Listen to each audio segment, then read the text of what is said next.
नमस्कार, स्वागत है आपका। आपके साथ मैं हूं ममता तिवारी और आप देख रहे हैं प्रदेश का सबसे भरोसेमंद news channel India news Uttar Pradesh Uttarakhand. बड़ी बहस में हम चर्चा करेंगे यूपी जिताएगा 2024। दरअसल राजस्थान, मध्य प्रदेश, छत्तीसगढ़ समेत कई राज्यों में होने वाले विधानसभा चुनाव को लेकर बीजेपी अभी से तैयारी शुरू कर दी है। 2024 के आम चुनाव से पहले बीजेपी इन राज्यों के से चुनावी गणित और जनता के मूड को जानने की कोशिश में जुट गई है, क्योंकि लोकसभा के साथ राज्य में होने वाले विधानसभा चुनाव भी काफी महत्वपूर्ण है। हाल ही में कर्नाटक में विधानसभा चुनाव हुए। अगले कुछ महीने में मध्य प्रदेश, राजस्थान, छत्तीसगढ़, तेलंगाना और मिजोरम में विधानसभा चुनाव होने वाले हैं, जहां कुछ राज्यों में बीजेपी का सीधा मुकाबला कांग्रेस से होने की पूरी संभावना है। इसी के चलते बीजेपी पार्टी पदाधिकारियों को चुनावी मैदान में उतारने की तैयारी कर ली है, जिनमें पार्टी के कुछ बड़े पदाधिकारियों को अहम जिम्मेदारी भी दी जा सकती है। खासकर सीएम योगी पार्टी के प्रमुख स्टार प्रचारक के रूप में, तो वहीं डिप्टी सीएम केशव प्रसाद मौर्य को राजस्थान चुनाव की जिम्मेदारी दी जा सकती है, जबकि स्वतंत्र देव सिंह को मध्य प्रदेश और बिहार के कुछ क्षेत्रों की जिम्मेदारी दी जा सकती है। तो वहीं राष्ट्रीय महामंत्री सुनील बंसल को यूपी की जिम्मेदारी दी जा सकती है। बहरहाल 24 फतह से पहले सेमीफाइनल माने जाने वाले विधानसभा चुनाव को लेकर बीजेपी ने कोई कसर नहीं छोड़ना चाहती है।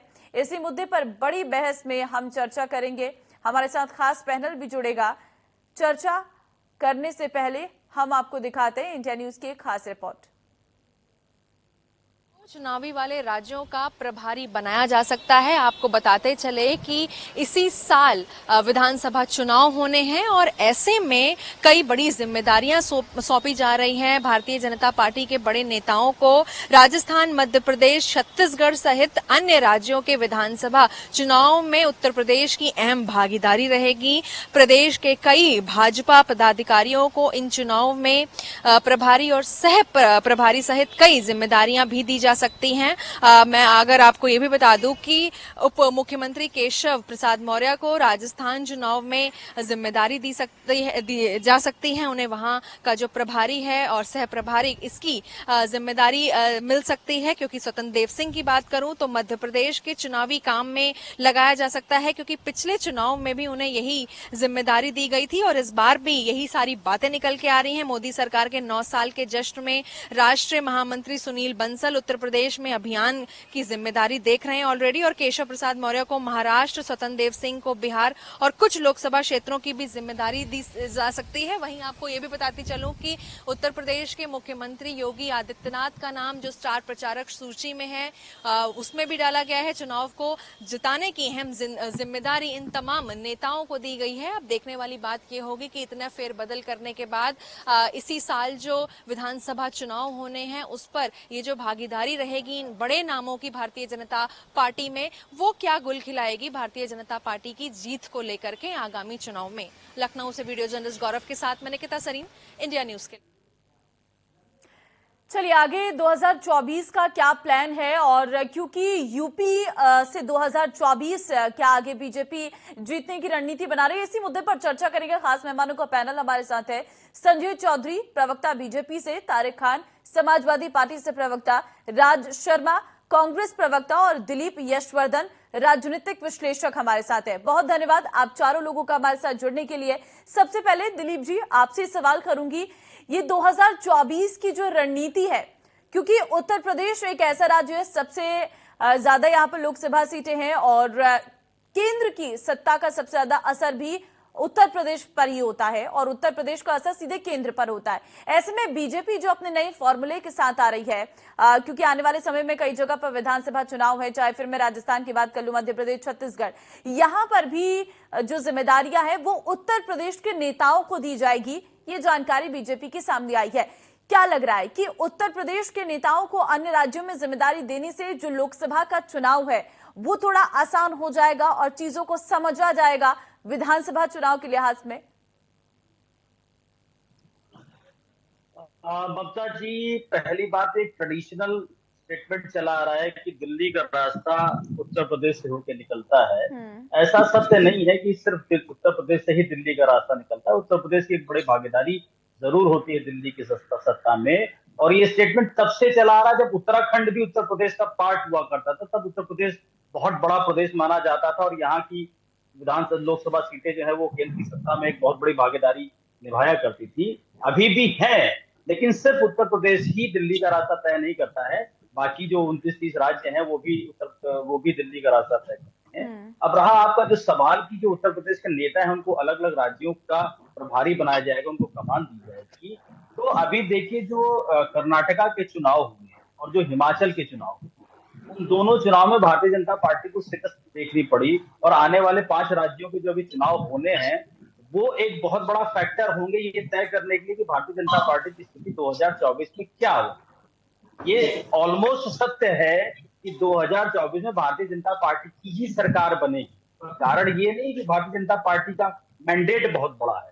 अगर आप 2017 से 2023 तक का सफर देखेंगी तो भारतीय जनता पार्टी सिमट गई, कम हो गई है। पहले वो पूरे भारत में फैली थी, अब वो कम हो गई। तो ये चिंताजनक बात है भारतीय जनता पार्टी के लिए, इसलिए वो एक्सपेरिमेंट की उत्तर प्रदेश में जीत दोहराई गई है। उत्तर प्रदेश में उनकी एक अच्छी पकड़ बनी हुई है और उत्तर प्रदेश के जो नेता है वो रणनीतिक समझते हैं, क्योंकि जो बड़ा प्रदेश है, जो नेता बड़े प्रदेश के मान संभाल लेता है वो छोटे प्रदेश में जाकर के कमान अच्छी तरीके से संभाल लेगा, वहां का मैनेजमेंट अच्छी तरीके से कर लेगा। और सुनील बंसल जो कि उत्तर प्रदेश में बहुत अनुभवी संगठन मंत्री माने जाते हैं, उनको कई चुनावों में अच्छे अच्छे प्रभार दिए गए हैं और काफी करीबी हैं वो भारतीय जनता पार्टी के बड़े नेताओं के, इसलिए उनको और ज्यादा विश्वसनीय मान करके उनको ये कमान दी जाती है। तो जो आने वाले 5 राज्यों के चुनाव हैं उन चुनावों में भारतीय जनता पार्टी की चुनौती है। और अभी जो राजस्थान का चुनाव आने जा रहा है कि बैक टू बैक सभी राज्यों में चुनाव पड़ेंगे नवंबर ऑनवर्ड्स, तो उन राज्यों के चुनाव ये तय करेंगे कि 2024 में भारतीय जनता पार्टी की लड़ाई आसान होगी या टफ होगी। लड़ाई आसान नहीं है, जीत उनकी होगी, सत्ता में वो ही बैठेंगे, लेकिन लड़ाई इतनी आसान नहीं है जितनी भारतीय जनता पार्टी मतलब पब्लिक समझ रही है। भारतीय जनता पार्टी इस बात को समझ रही है कि उसकी लड़ाई आसान नहीं है, इसीलिए वो रणनीति को लेकर के अभी से अपनी कूटनीतिक जो बिसात है वो बिछाने में लगी हुई है। हालांकि ये भी सत्य है कि भारतीय जनता पार्टी रेगुलर 24 घंटे 365 दिन चुनाव लड़ा करती है, लेकिन ये जो 2024 का चुनाव है ये भारतीय जनता पार्टी के लिए बहुत महत्वपूर्ण चुनाव है, क्योंकि केंद्र की सत्ता पे काबिज होने का सवाल है और जिसको भारतीय जनता पार्टी गंवाना नहीं चाहे। ठीक है संजय चौधरी जी, अब आपके पास ही आते हैं। भारतीय जनता पार्टी के सामने इस वक्त एक मुकाबला खड़ा है, ये भारतीय जनता पार्टी की रणनीति से नजर आ रहा है, क्योंकि अभी उत्तर प्रदेश में भले लोकसभा चुनाव में थोड़ा समय है, क्योंकि अभी 10 से 11 महीने 12 महीने हैं, लेकिन जो अन्य प्रदेशों में विधानसभा चुनाव है उसमें उत्तर प्रदेश के नेताओं को जिम्मेदारी दी गई है, वहां पर भी अपना संगठन होगा। लेकिन उत्तर प्रदेश के नेताओं को अन्य राज्यों में जिम्मेदारी देने के पीछे क्या मकसद है, क्या प्लानिंग है इसके पीछे? देखिए, भारतीय जनता पार्टी के लिए हर चुनाव बहुत महत्वपूर्ण है। हर चुनाव को पूरी शिद्दत के साथ, पूरी मेहनत के साथ और पूरे 100% आउटपुट देने के लिए भारतीय जनता पार्टी चुनाव में उतरती है। इसी कारण जो लोकसभा का चुनाव आने वाला है उसके लिए भी भारतीय जनता पार्टी ने पूरी तैयारी कर रखी है। और ये तैयारी आज से नहीं, हमने 1 साल पहले से शुरू की। जैसे कि वे बूथ जो भारतीय जनता पार्टी 2019 के लोकसभा चुनाव में हारी थी, उन बूथों पर जनता पार्टी ने और बेहतर करके वो उन बूथों को सशक्त बनाया है। लोकसभा के वो लोकसभा क्षेत्र जहां भारतीय जनता पार्टी हारी थी, उन 3-3, 4-4 लोकसभा क्षेत्रों का एक क्लस्टर्स बनाया, उस क्लस्टर्स में केंद्र के नेताओं को लगाया। और अब लोकसभा के चुनाव के लिए भी जिन नेताओं की जहां क्षेत्रीय आधार पर, जहां वहां की भौगोलिक संरचना के आधार पर, सांस्कृतिक मांग के आधार पर, जहां जिसकी आवश्यकता समझी जा रही है, भारतीय जनता पार्टी वहां उनका उत्तरदायित्व और उनकी भूमिका निभाने के लिए निश्चित रूप से काम कर रही है, इसमें कोई शक नहीं है। और भारतीय जनता पार्टी ने उत्तर प्रदेश के अंदर जिस प्रकार का यहाँ के नेतृत्व ने, स्थानीय लोगों ने बेहतर प्रदर्शन किया है और बेहतर प्रदर्शन को लगातार दोहराया है। विधानसभा चुनाव के बाद भी लोकल बॉडी के इलेक्शन में जिस तरह का परिणाम आया है वो अपने आप में बहुत अचीवमेंट वाला है। और इसी नेतृत्व के, इसी अनुभव के आधार पर भारतीय जनता पार्टी उत्तर प्रदेश के नेतृत्वकर्ताओं को और जगह भूमिकाएं दी जा रही हैं। अभी भी हमने जैसे देखा है कि पश्चिम बंगाल में डॉक्टर दिनेश शर्मा को, ये जो अभी हम जनसंपर्क महाअभियान चला रहे हैं, इसमें उनकी भूमिका है। स्वतंत्र देव जी को बिहार में लगाया गया है, केशव जी को राजस्थान में लगाया गया है, ब्रजेश पाठक जी को गुजरात में लगाया गया है। सारे नेतृत्वकर्ता को जहां जिनकी आवश्यकता है वहां लगाया जा रहा है और निश्चित रूप से लोकसभा की चुनाव की तैयारी में उत्तर प्रदेश का नेतृत्व एक अच्छी भूमिका निभाएगा। जहां जिसकी आवश्यकता होगी वहां वो ठीक है। नेतृत्व राज करेंगे। शर्मा, कांग्रेस प्रवक्ता, क्योंकि राजवी बहुत स्वागत है आपका। और कई ऐसे राज्य हैं जहां पर बीजेपी ने अपनी जो रणनीति है, जो उत्तर प्रदेश के नेताओं को जिम्मेदारी दी गई है, छत्तीसगढ़ में अगर मैं बात करूं कांग्रेस की सरकार है, राजस्थान में कांग्रेस की सरकार है, लेकिन यहां पर मुकाबले को और कड़ा बीजेपी कर रही है, क्योंकि बीजेपी ने अपने जो स्टार प्रचारक हैं, जिसमें मुख्यमंत्री योगी आदित्यनाथ का नाम भी शामिल है, क्योंकि जहां पर भी वो जाते हैं उनके चुनाव प्रचार में भीड़ बहुत ज्यादा हो जाती है, इसलिए अब मुकाबला जो है बीजेपी का भी यहां पर कड़ा हो रहा है। सिर्फ क्षेत्रीय संगठन नहीं बल्कि अन्य राज्यों से में भी जो मजबूत संगठन है वो बीजेपी लेकर आ रही है। मैं आपको ममता जी एक बात बता दूं, मैं अभी भारतीय जनता पार्टी के प्रवक्ता की बात सुन रहा था कि एक बात तो आप निश्चित मान लीजिए, जहां पे भी कांग्रेस और बीजेपी की सीधी टक्कर होती है, भारतीय जनता पार्टी कांग्रेस से ऊपर नहीं जा पाई।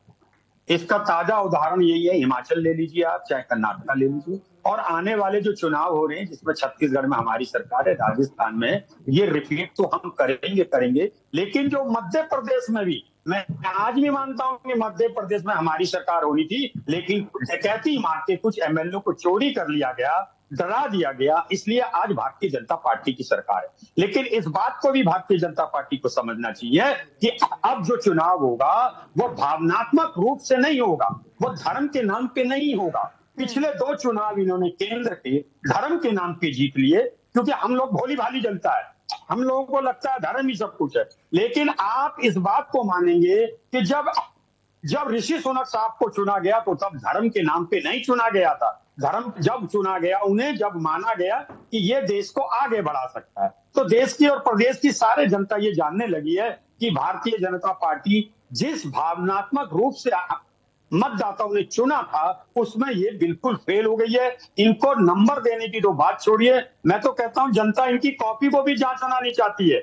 और सबसे बड़ी खुशी की बात तो ये देखिए, जहां पिछले चुनाव में एक ही नूरानी चेहरा हुआ करता था नरेंद्र मोदी साहब का, तो अब ये उत्तर प्रदेश के कुछ नेताओं को हेलीकॉप्टर से ले जाके कहीं गुजरात, कहीं राजस्थान, कहीं मध्य प्रदेश में भेज रहे हैं। इसका मतलब निश्चित रूप से ये आंतरिक रूप से अपनी हार कबूल कर चुके हैं। इनको लग गया है कि अब किसी तरह तो जीता जाए। जैसे ये पहले कहा करते थे, इनके, मैं कह रहा 303 एमपी हैं, मगर मैं तो कहता हूं 301 एमपी तो इनके चेहरे में जीते ही नहीं। वो तो खुद ही अपने चुनाव में, अपने भाषण में कहते थे, हम, मुझे नहीं, मेरा वोट मोदी को जाएगा। मतलब ये पाइप मेरा थ्रू है, जाना मोदी के पास है। आज ये मोदी जी को नहीं ज्यादा कर रहे हैं, क्योंकि मोदी जी का चरिश्मा खत्म हो चुका है, बिल्कुल खत्म हो चुका है। देश की जनता इनको बिल्कुल, मतलब क्या कहूं, शब्द कभी कभी गलत ना निकली इसलिए रोकना पड़ता है, नकार चुकी है।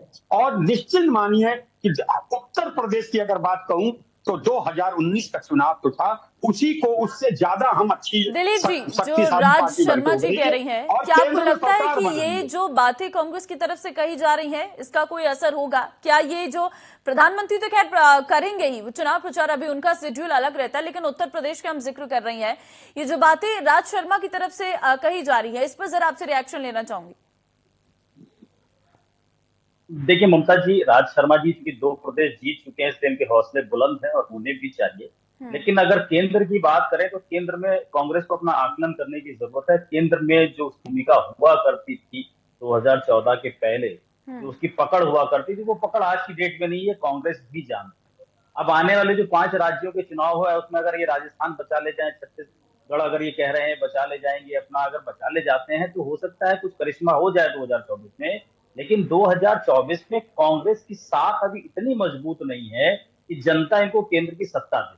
और जनता अब किसी थर्ड फ्रंट पर या मिक्स्ड इकोनॉमी पे विश्वास करने वाली नहीं है। अब ये जनता, आप पिछली बार के कई चुनाव उठा करके देखिए, ट्रेंड बना हुआ है कि जिसको भी दे रही है पूर्ण बहुमत दे रही है। लगभग हर राज्य में जिसको भी मिल रहा है पूर्ण बहुमत मिल रहा है, और केंद्र की सत्ता में भी पूर्ण बहुमत मिल रहा है। तो अब जनता ये चाहती है कि जिसकी भी सरकार है पूर्ण बहुमत की सरकार है, और कांग्रेस इस स्थिति में नहीं है कि वो पूर्ण बहुमत की सरकार लेकर के केंद्र सरकार में बैठ। केंद्र की सत्ता चला सके, इतनी साख अभी जनता के बीच में इनकी नहीं बन पाई है।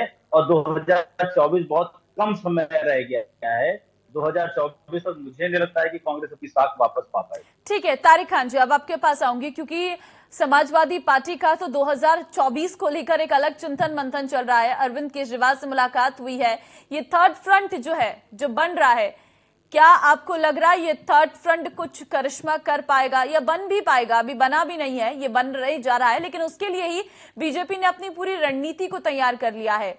प्रधानमंत्री से लेकर सारे वरिष्ठ जो नेता हैं उनकी जिम्मेदारी हर प्रदेशों में लगा दी गई है।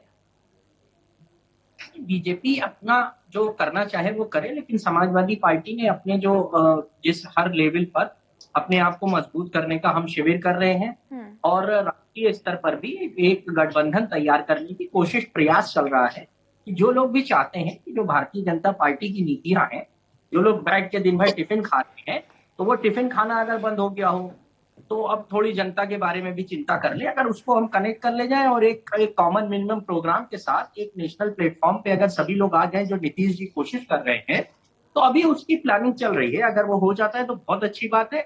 और देश बीजेपी से नाराज है और बीजेपी को हटाना चाहता है, मूड बीजेपी के खिलाफ है। और ये लोग टिफिन खाते हैं, दुनिया भर की बातें करते हैं, मगर देश की और जनता की बात नहीं करते। अभी टिफिन पे ही ये आपसी मनमुटाव दूर करने की बात कर रहे थे, तो मैं पूछ लूं कि जो कानपुर में सतीश महाना और इनके सांसदों का झगड़ा चल रहा है, दूर हो गया क्या? खत्म हो गया लड़ाई झगड़ा?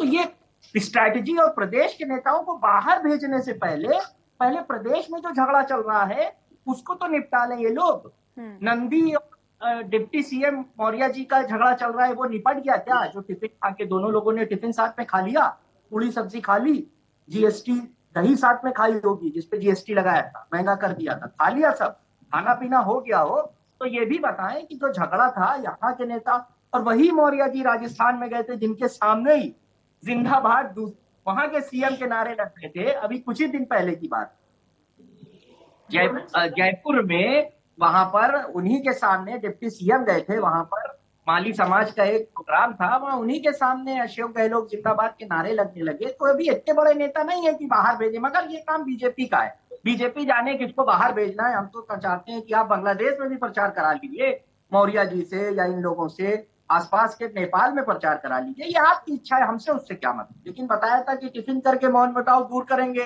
तो यही पूछना था कि मौन मुटाव दूर हो गया का? कानपुर वाला, यहाँ वाला सांसद ब्रिजभूषण को टिकट देंगे नहीं देंगे, तो ये आपसी कलह उनका बहुत है अभी हर लोकल स्तर पर, उसको पहले दूर कर ले तब बाहर देखें। और बाकी समाजवादी पार्टी अपनी पूरी ताकत के साथ लड़ने जा रही है, जनता इनसे नाराज है। देश में एक मूड तैयार हो रहा है भारतीय जनता पार्टी को हटाने का। अगर एक कॉमन मिनिमम प्रोग्राम के साथ सारी पार्टियां साथ में आती हैं तो एक बेहतर विकल्प पेश किया जाएगा। राज्यों को मिलाकर, जैसे ममता जी ने भी कहा कि आगे रखा जाए, जिन राज्यों में जो राज्य में जो पार्टी मजबूत है उनको आगे रख। तो बीजेपी पहले आपसी कलह मिटा ले, ये जो मैं इसका टॉपिक था, और यहाँ प्रभारी दूसरे प्रदेश भेज रहे हैं। ये प्रदेश में तो सही से नेता बन नहीं पाए ये लोग प्रदेश में तो दोनों डिप्टी सीएम बन नहीं पाए, उत्तर प्रदेश में क्या नेतागिरी करेंगे? तो डिप्टी सीएम लोग पहले प्रदेश के तो बड़े नेता बन ले, उनको देश का बड़ा नेता बनाने से पहले भारतीय जनता पार्टी। संजय चौधरी जवाब दीजिए, क्योंकि ये जो आरोप आपको लग रहे हैं कि जिस राज्य में चीजें स्थिति ठीक नहीं है नेताओं में, वो कैसे दूसरे राज्यों में जाके चुनाव प्रचार करेंगे? उन्हें कैसे आप दूसरे राज्यों में इतनी बड़ी जिम्मेदारियां दे रही हैं जब प्रदेश के ही संगठन में तालमेल नहीं बन पा रहा है? ये जो आरोप लग रहे हैं आप पर, क्या कहेंगे? देखिए तालमेल नहीं बन पा रहा है, इसके बावजूद भी 5 साल के बाद जनता भारतीय जनता पार्टी पर ही विश्वास कर रही है। और लोकल बॉडीज के चुनाव में समाजवादी पार्टी 0 सन्नाटा हो जाती है। और रही बात नैमिषारण्य के शिविर में, स्वामी प्रसाद मौर्य जी तो उस शिविर में आना गंवारा नहीं करते। तो जिनके यहाँ राजनीतिक स्थिति यह है वो दूसरों के ऊपर बात करते हैं। हमारे नेतृत्व को कमतर मानिए, लेकिन जनता के विश्वास पर वो खरे बार बार लगातार हर बार उतरे हैं। कांग्रेस के मित्र ने भी कहा, उनकी भी याददाश्त दुरुस्त कर दूं, भाई गुजरात के अंदर तो कांग्रेस ही नंबर 2 थी, कांग्रेस कहां चली गई? अभी गुजरात का भी चुनाव हुआ था, त्रिपुरा का चुनाव हुआ था, वहां भी कांग्रेस नंबर 2 थी, बड़ी शक्तिशाली थी, कांग्रेस कहां चली गई? उत्तर प्रदेश जो सबसे बड़ा देश का राज्य है, वहां कांग्रेस की स्थिति क्या है? वहां तो बिल्कुल जो कांग्रेस का एकमात्र रिप्रेजेंटेटिव लोकसभा में है, वो चुनाव जीतने के बाद अपना दर्शन देने रायबरेली भी नहीं आता है। तो उनकी स्थिति जनता के बीच में यही है। हम आपको ये पूरे नहीं पता हेडक्वार्टर दिल्ली है, आधार पर अखिल भारतीय कांग्रेस का आम रायबरेली जनता के नहीं है। बीच में, दरअसल जब हम 8.5 करोड़ लोगों को जनधन खाता खुलवाते हैं, ऐसा आम गरीब जो बैंकों से दूर था, जिसे बैंक में घुसने को लोग नहीं कहते थे, वो बुलाकर खाता खुलता है। आज उसके पास डायरेक्ट बेनिफिट उसके पास जाता है। 1.25 करोड़ लोगों के पास नल से जल आता है। आज उत्तर प्रदेश का कोई भी गरीब ऐसा नहीं है जिसके यहाँ बिजली से बल्ब न जलता हो, नल से पानी ना आता हो, उसके दरवाजे तक सड़क ना पहुंची हो, व्यक्ति के पास छत आ गई हो। मुझे लगता है कि गरीब कल्याण की इन योजनाओं के कारण ही देश में भारतीय जनता पार्टी के प्रति आकर्षण है। तभी 14 के चुनाव के बाद 19 के चुनाव में हम पहले से ज्यादा बहुमत के साथ आते हैं, क्योंकि अब सत्ता में आने के लिए गठबंधन नहीं, विपक्ष को अपना विपक्ष बनाए रखने के लिए गठबंधन की आवश्यकता है, क्योंकि वो लगातार 2 चुनावों में मुख्य विपक्षी दल के लिए अहर्यता पूरी करने के लिए जितने सदस्यों की आवश्यकता है, उतने सदस्य भी उसके पास लोकसभा में नहीं है। इसीलिए लोकसभा के अंदर विपक्ष अपनी संख्या कैसे मुख्य विपक्षी दल बनाए रखने के लिए आवश्यकता है, इसलिए गठबंधन बनाने की बात करता है। अब सत्ता के लिए गठबंधन नहीं है, अब मुख्य विपक्षी दल बने रहने के लिए गठबंधन की आवश्यकता है। तभी भारत की जनता बार बार लगातार अविश्वसनीय तरीके से भाजपा के बारे में कहते थे, भाजपा कभी अकेले बहुमत नहीं पा सकती। 14 में हम 273 को क्रॉस किए, 19 में हम 300 का आंकड़ा क्रॉस किए, और अगले चुनाव में आम गरीब के देश के कल्याण के आधार पर ही हम आगे आने वाले हैं। हम दुनिया की 5वीं सबसे बड़ी अर्थव्यवस्था चलिए के लास्ट आधार पर रिएक्शन है। ले लेती हूँ। तारिक खान जी, आप कुछ कह रहे हैं?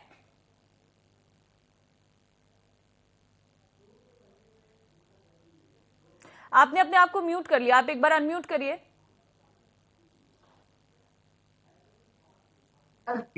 मैं कह रहा हूं जो सवाल थे वो वही हैं। चलिए एक और सवाल पूछता हूं मैं बीजेपी प्रवक्ता से। अप्रैल के महीने में 2022 में योगी आदित्यनाथ जी ने कहा था कि जितने मंत्री हैं और जितने अधिकारी और मंत्री के परिवार हैं वो अपनी संपत्ति सार्वजनिक करेंगे। कितने लोगों ने कर लिया?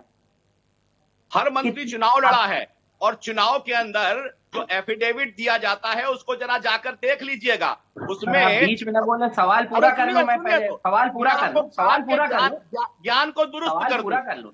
जब चुनाव लड़ा जाता है, जब सवाल चुनाव पूरा कर लेने जाता है तो संपत्ति का ब्यौरा दिया जाता है। एंकर मैम ये सही नहीं है। एक्सरसाइज कर लिया कीजिए, उसके बाद ठीक है, सवाल पूछा संजय जी कीजिए। सवाल को मैं पूरा सवाल सुन पूरा लीजिए। कर लूं। संजय जी सवाल पूरा सुन लीजिए, उसके बाद संजय जवाब जी आप पूरा दीजिएगा। सवाल हाँ। सुन लें, पूरा सवाल सुन लें। उन्होंने कहा था जो एफिडेविट दिया जाता है उसमें संपत्ति का ब्यौरा रहता है। जो मुख्यमंत्री ने कहा था उसको आप पढ़ लीजिएगा, जाकर स्टडी करिएगा। 26 अप्रैल को मुख्यमंत्री ने कहा था कि जितने अधिकारी हैं वो अपने और मंत्री अपने और अपने परिवार को के संपत्ति का सारा ब्यौरा सार्वजनिक करेंगे 1 महीने के अंदर। ये स्पष्ट बात कैबिनेट मीटिंग में मुख्यमंत्री ने कहा था। अब आप अपने ही कई विधायकों को, कई मंत्रियों को चुनाव लड़ाने की बार बार बात कर, मैं जो कह रहा हूं इस पे बाद में एक्सरसाइज कर लीजिएगा संजय जी, फिर आप मुझसे बात कर लीजिएगा। तो आपके कितने मंत्रियों ने वो एफिडेविट आप चुनाव में देते हैं, वो मान रहा हूं मैं, वो चुनाव आयोग को आप सबमिट करते हैं कि मैं इतने पैसे का मालिक हूं। लेकिन ये जो आदेश मुख्यमंत्री ने दिया था, क्यों आपके मंत्रियों ने उसको सार्वजनिक नहीं किया? क्या बेईमानी संपत्ति इतनी ज्यादा थी कि डर गए? अब कंप्लीट कर लो, आपका नंबर आएगा। वो सार्वजनिक भी होता है, नंबर आने पे बोले। इसलिए अखिलेश यादव। चलिए तारिक खान जी, क्योंकि इतना समय नहीं है कि आपको मैं पूरी बात को स्पष्ट करने का इतना समय दूं, इसका जवाब तुरंत फटाफट संजय चौधरी जी जल्दी दीजिए। देखिए, मुझे लगता है कि चुनाव आयोग को जो भी एफिडेविट दिया जाता है वो सार्वजनिक होता है, दूसरे दिन ही सारे समाचार पत्रों में छप जाता है। मुझे लगता है कि समाजवादी पार्टी के प्रवक्ता को अपने आंख नाक कान खोलकर काम करना चाहिए। और मैं इनकी जानकारी दुरुस्त कर दूं, अखिलेश यादव जी ने एफिडेविट दिया था और वो कहते थे कि मैं ऑस्ट्रेलिया में पढ़ा हूं, और वो अपनी डिग्री को उस घोषणा पत्र में शामिल नहीं कर पाए। ये बताता है कि उनका शैक्षिक प्रमाण पत्र कितना झूठा है। चलिए ठीक है, बहुत धन्यवाद आप चारों लोगों का इस चर्चा में शामिल होने के लिए। तो यूपी जीतेगा 2024, यहां से रणनीति बनाई जाएगी और इस तरीके से चर्चाएं हो रही हैं, क्योंकि यूपी में कई वरिष्ठ नेता हैं जिन्हें जिम्मेदारी अब अन्य प्रदेशों में दी जा रही है, और क्या अन्य प्रदेशों में उनको जो जिम्मेदारी दी जाएगी उससे अन्य प्रदेशों में मजबूत होगी भारतीय जनता पार्टी, ये सबसे बड़ा सवाल है। फिलहाल वक्त एक छोटे से ब्रेक का है, फौरन लौटते हैं।